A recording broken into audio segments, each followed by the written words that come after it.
গতকাল ঘোষণা দিয়ে মাইকে ঘোষণা দিয়ে ছাত্রলীগ ছাত্রদলকে নোয়াখালীতে মাইকে ঘোষণা দিয়ে পিটিয়েছে, সেটাকে উদযাপন করতে দেখা গিয়েছে বসুন্ধরা ইস্ট ওয়েস্ট মিডিয়াকে এবং কিছু টকশোজীবীদেরকে। মাননীয় সদস্য আবুল হাসনাত, কুমিল্লা 4। ধন্যবাদ মাননীয় স্পিকার।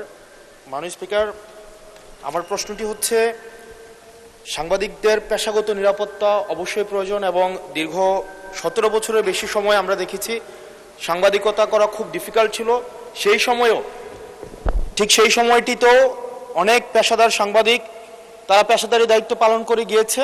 আমার প্রশ্নটি হচ্ছে, আওয়ামী লীগের সময় যেসব সাংবাদিক পরিচয় দিয়ে যারা গণহত্যা, যারা ভোট চুরি, গুম, খুন, ব্যাংক ডাকাতি, সেগুলোর বৈধতা এবং সম্মতি উৎপাদন করেছে মিডিয়াগুলোতে, এবং যারা আজকে সরকার দলে আছে বিএনপির সর্বোচ্চ নেতা বর্তমান প্রধানমন্ত্রী, উনাকেও বিভিন্ন ষড়যন্ত্রকারী, দেশদ্রোহী হিসেবে আমরা দেখেছি বসুন্ধরার ইস্ট ওয়েস্ট মিডিয়া বিভিন্ন সময় নিউজ করেছে।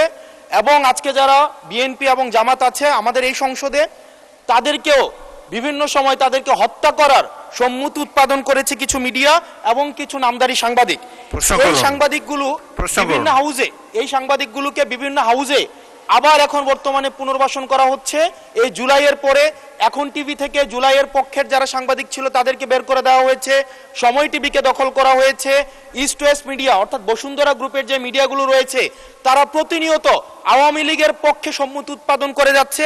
দুর্দান্ত সব ফিচার নিয়ে এলো ক্যাপ্টেন ভিক্টর বাইক। এতে রয়েছে শক্তিশালী রিচার্জেবল ব্যাটারি, ব্লুটুথ এবং exciting music. Captain Victor bike, আনন্দে বাড়ুক শৈশব। গতকাল ঘোষণা দিয়ে মাইকে ঘোষণা দিয়ে ছাত্রলীগ ছাত্রদলকে নোয়াখালীতে মাইকে ঘোষণা দিয়ে পিটিয়েছে, সেটাকে উদযাপন করতে দেখা গিয়েছে বসুন্ধরা ইস্ট ওয়েস্ট মিডিয়াকে এবং কিছু টকশোজীবীদেরকে। আমার মাননীয় মন্ত্রীর কাছে প্রশ্নটি হচ্ছে, এইসব যারা এই গুম খুনের বৈধতা উৎপাদন করেছে, ভোট চুরির বৈধতা উৎপাদন করেছে, গণতন্ত্রের পক্ষে যারা ছিল তাদেরকে হত্যাযোগ্য করে তোলা হয়েছে, এইসব সাংবাদিক, নামধারী সাংবাদিক এবং এই মিডিয়াদের পক্ষে বিপক্ষে বা কি ধরনের আইনি ব্যবস্থা নেওয়া হবে, আইনি ব্যবস্থা আদৌ নেওয়া হয়েছে কিনা, কেন তাদেরকে আবার পুনর্বাসন করা হচ্ছে, সেটির আইনগত কি ব্যাখ্যাটি কি, সেটি এই সংসদের সামনে উপস্থাপন করার জন্য অনুরোধ জানাচ্ছি। ধন্যবাদ।